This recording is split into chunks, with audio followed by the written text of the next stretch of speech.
Welcome back to another edition of the Throws Doc Podcast. I'm your doc, Dr. Charles Inferno. We're writing scripts to cure your throwing ailments. And we are recording here on Tuesday, March 21st, just a little after 7 a.m. Just rolling into school here. And today I want to talk a little bit about a book that I just finished that I think is really interesting, can really help athletes really of any age group, any level of competition, and coaches for that matter also. It's by Dan Sullivan and Dr. Ben Hardy, called The Gap in the Game. And what brought me onto this book, I saw Matt Vincent posted something on his Instagram about reading this book and having it change, or he shared that it changed his perspective on success and growth. So I thought, well, sounds like an interesting book to read.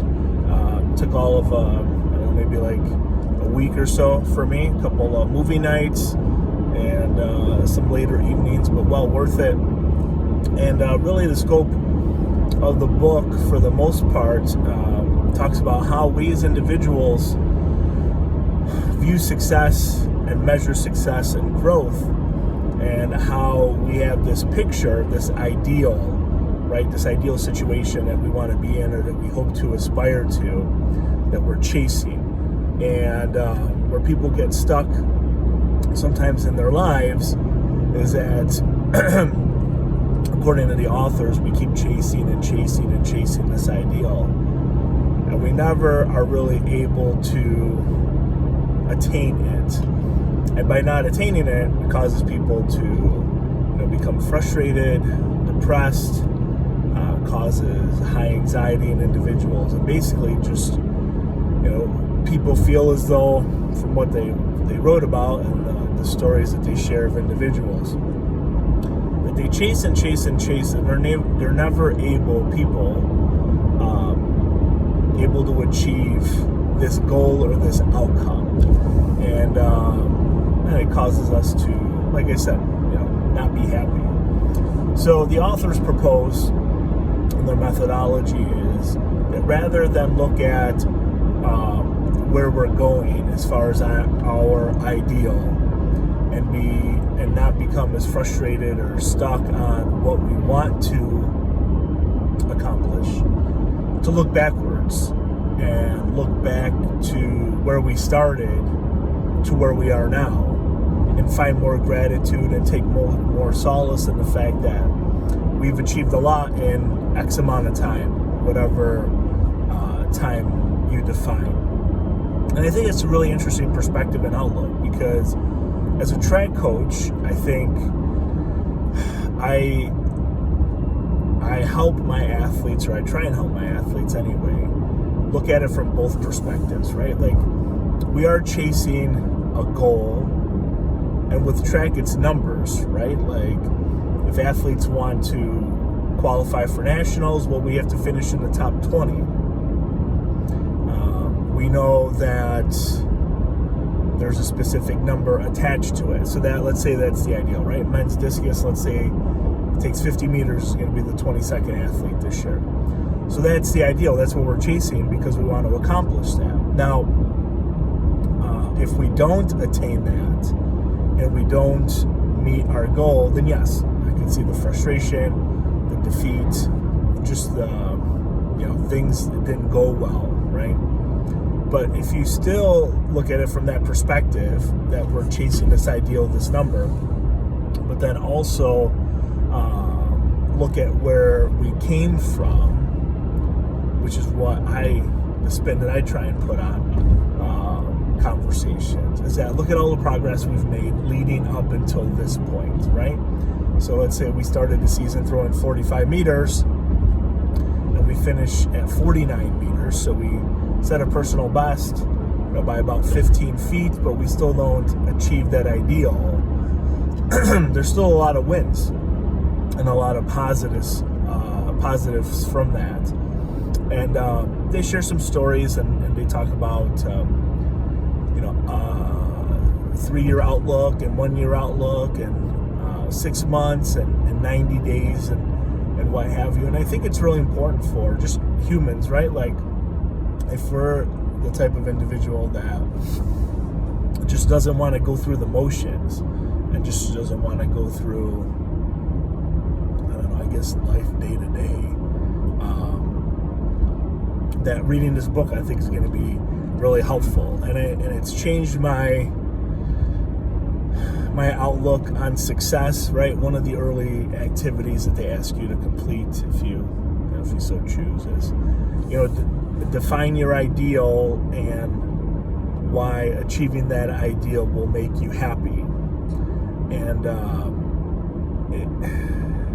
it just puts things in perspective, right? Like, I have some things in my life that I feel like I definitely have not accomplished. Well, I know I haven't accomplished them. And I'm not so certain that that's the ideal, because I know there's certain things that I need to do, right? Steps that we have to take. Well, I guess depends on the profession, that we need to take in order to achieve something that, we're pursuing. And so in writing down what my ideal is and what I think would make me happy and why accomplishing that would make me happy, it really puts into perspective, like, well, will it, or is it just something that I feel I need to do because of where I want to go, right? So there's a lot of different lenses, a lot of different ways to look at the perspective that you want to take on that particular, situation or whatever, your ideal is, right? So, for example, one of mine is that I want to teach and coach at the same college, right? That's kind of like a bucket list. Like, I used to think it was so cool back in Fredonia, right? Our college coaches were also professors, and I don't know why I became so, I guess, kind of enamored with that, but I feel like that would be great, right? I love coaching and I love teaching, so why not bring the two together, in the same location, right? As opposed to, like, say, working at one school where I am right now and coaching at another one, or if you could do both at the same, especially at the college level. I don't know, I just feel like that would be a really rewarding experience, being able to spend 100% of my time on campus teaching, and conducting research and things that I'm really interested in, and then in the afternoons, or intertwined in there in between, coach throwers, right? So that's kind of something that really trying to accomplish, and I think it's just going to take the right, well, I don't know, I guess it's the chicken or the egg, right? You have the coaching job first and then hope that a teaching position becomes available, or you try and find a teaching position first and hope that a coaching job becomes available, or that the college that you teach at has a track and field program, right? So I know in order to get there, there's other, I guess, steps and things I need to accomplish along the way to make sure that I give myself at least the best chance, the best opportunity to get there, which a lot of that is really out of my control. And they talk about that in the book also, of things that we can control, things we can't control, and how chasing this ideal that might be out of our control, just the different perspectives that people have on life and that outlook. But I think it's a great book. I definitely recommend for any college athlete, any coach that's working with athletes, that's trying to figure out the best way to frame a perspective, create some type of system in order for our athletes to try and be more successful in trying to accomplish whatever their goals are, whatever that ideal might be. Thanks very much for listening to this episode of the Throws Doc Podcast. I'm your doc, Dr. Charles Inferna, and have a great day.